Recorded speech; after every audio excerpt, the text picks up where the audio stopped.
Good morning, everyone. ICMA Amit Kumar Oda welcome you all in this video lecture of financial management. Today, we are going to discuss about risk and return trade-off and types of risk. This is a very important topic in the financial management.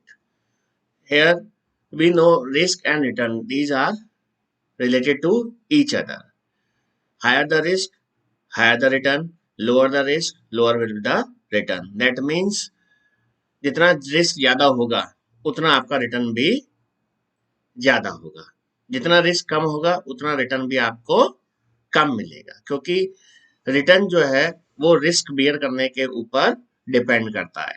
So we can say higher the risk higher the return, lower the risk lower will be the return.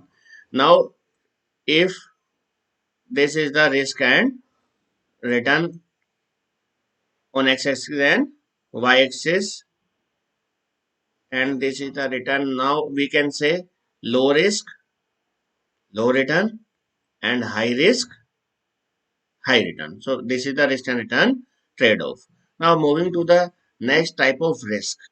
There are two type of risk: systematic risk, or that is known as market risk, or second is unsystematic risk. So now we will discuss both the risk in detail. Financial management के अंदर ये risk, systematic risk क्या है, unsystematic risk क्या है, बहुत ही important है और हमें बहुत ढंग से समझने हैं. सिस्टमेटिक रिस्क को हम मार्केट रिस्क भी कहते हैं. जैसा कि नाम से ही समझ आ रहा है, this is the risk which is in the system. पूरी मार्केट को कवर कर रखा है, सिस्टम के अंदर है, कोई भी एरिया, कोई भी सेक्टर इससे बचा हुआ नहीं है. This is the risk in the whole market. कोई भी अपने आप को बचा नहीं सकता. So that is the systematic risk. It is that part of that risk which cannot be eliminated by diversification. So here, what is the meaning of diversification? Diversification means when we are investing our funds into different securities, it is called diversification. इसलिए कहा भी गया है, do not put all the eggs into one basket. अगर आप अपना सारा पैसा एक ही जगह पर इन्वेस्ट कर देंगे और अगर उस सेक्टर में हमें लॉस होता है, तो व्हाट विल हैपन, आपके सारे पैसे जो हैं डूब जाएंगे या आपको बहुत ज्यादा लॉस बियर करना पड़ेगा. तो डाइवर्सिफिकेशन मीन्स हमें नंबर ऑफ सिक्योरिटीज जो है, डिफरेंट डिफरेंट सेक्टर की सिक्योरिटीज जो है हमें अपने पोर्टफोलियो में ऐड करना है. एक ही सेक्टर में सारा पैसा इन्वेस्ट नहीं करना. तो क्या अगर मैं ये कहूं कि अगर मैंने इन्वेस्ट करा है, शेयर खरीदे हैं हिंदुस्तान पेट्रोलियम के, रिलायंस पेट्रोलियम के, ब्रिटिश पेट्रोलियम के, तो क्या मैंने डाइवर्सिफिकेशन कर दिया? तो आंसर क्या होगा? आंसर होगा नहीं सर, ये डाइवर्सिफिकेशन नहीं हुआ. ये तो एक ही सेक्टर की डिफरेंट डिफरेंट कंपनी में पैसा इन्वेस्ट किया है. So it is not called as diversification. Diversification तो तब होता जब मैं कुछ इन्वेस्टमेंट पेट्रोलियम में, कुछ इन्वेस्टमेंट टेक्सटाइल में, कुछ इन्वेस्टमेंट सीमेंट इंडस्ट्री में, कुछ इन्वेस्टमेंट स्टील इंडस्ट्री में अगर मैं करता, तो that was the diversification. So this part of the risk arise because every security has a built-in tendency to move in line with the fluctuation in the market. ये वो risk है जिसमें सारे स्टॉक, आपके सारी सिक्योरिटीज जो हैं एक ही जैसा रिस्पॉन्ड करेंगे. अगर डिक्रीज हो रही हैं तो सारी डिक्रीज होंगी, कोई भी सेक्टर इससे अलग नहीं जाएगा. द सिस्टमेटिक रिस्क जो सिस्टम में है, arise due to general factor. ये उन फैक्टर से रिगार्डिंग होता है जो हमारे कंट्रोल में नहीं है, such as money supply, inflation, economic recession, industrial policy, interest rate policy of the government, credit policy and tax policy.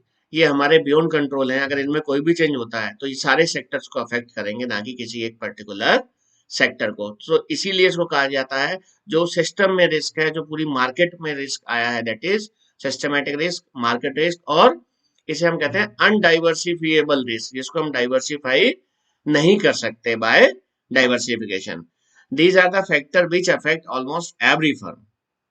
No investor can avoid or eliminate this risk whatsoever precaution or diversification may be resorted to. So it is also called non-diversifiable risk or market risk. तो अब आपको clear हो गया है कि market risk मतलब जो पूरी मार्केट में है, जो कोई भी डाइवर्सिफिकेशन के थ्रू अपने आप को उससे नहीं बचा सकता. Next is unsystematic risk. जैसे नाम से ही पता चल रहा है, this is not a systematic, ये सिस्टम में नहीं है रिस्क, ये पर्टिकुलर इंडस्ट्री का, पर्टिकुलर कंपनी में कोई ऐसा इंसिडेंस हुआ है जिसकी वजह से जो है ये रिस्क राइज हुआ है. So it can be reduced by using proper diversification. It can be eliminated. The unsystematic risk is one which can be eliminated by diversification.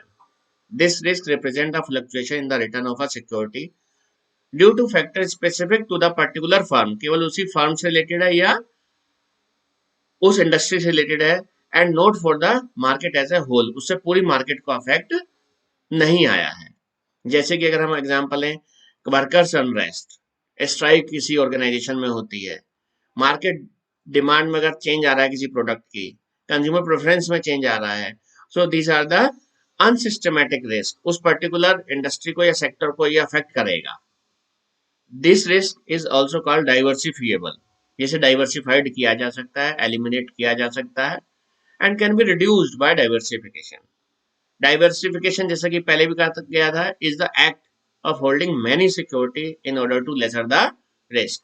Risk को रिड्यूस करने के लिए बहुत सारी सिक्योरिटीज में हमें इन्वेस्ट करना चाहिए, ताकि अगर हमारे को लेट से हमने 10 सिक्योरिटी में इन्वेस्ट करा, 4 सिक्योरिटी में प्राइस रिड्यूस हुआ और 6 का अप हुआ, तो व्हाट वी हैव डन, हमारे को बैलेंसिंग आ जाएगा और हमारा रिस्क जो है, जो लॉस हो सकता था हमें, वो हमारे को लॉस नहीं होगा, क्योंकि जो लॉस हुआ है वो रिकवर हो जाएगा प्रॉफिट से अदर सिक्योरिटीज के.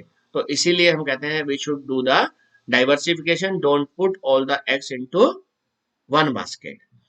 इस डायग्राम से समझने की कोशिश करते हैं. अगर आप इसमें देखेंगे, रिस्क जो है वो वाई एक्सिस पे लिया है और एक्स एक्सिस पे हमारे पास नंबर ऑफ सिक्योरिटीज हैं, 1 से लेके 20 तक. तो आप ये देखेंगे ए और बी जो लाइन है पैरेलल टू एक्स एक्सिस, ये सिस्टमेटिक रिस्क को रिप्रेजेंट कर रही हैं. चाहे हमारे पास एक सिक्योरिटी थी तब भी हमारा उतना ही रिस्क था, आप देखेंगे एक सिक्योरिटी पे, और चाहे हमारे पास यहाँ पर 15 सिक्योरिटीज हैं तब भी हमारा लेवल ऑफ रिस्क जो है आप देखिए वो सेम है. So this is the systematic risk, जिसको रिड्यूस नहीं कर सकते. अब बात करें अनसिस्टमेटिक रिस्क की. अगर हमारे पास एक सिक्योरिटी है तो देखिए रिस्क लेवल कहाँ पर है, डी पर. और जैसे जैसे हमने जो है नंबर ऑफ सिक्योरिटी को अपने बढ़ाना शुरू किया, आप देखिए रिस्क जो है आपका वो रिड्यूस होता जा रहा है.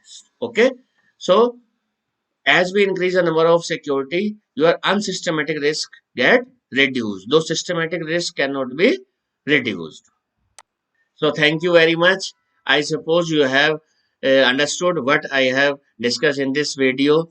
What is the systematic risk, what is the unsystematic risk, and what is the risk return trade-off.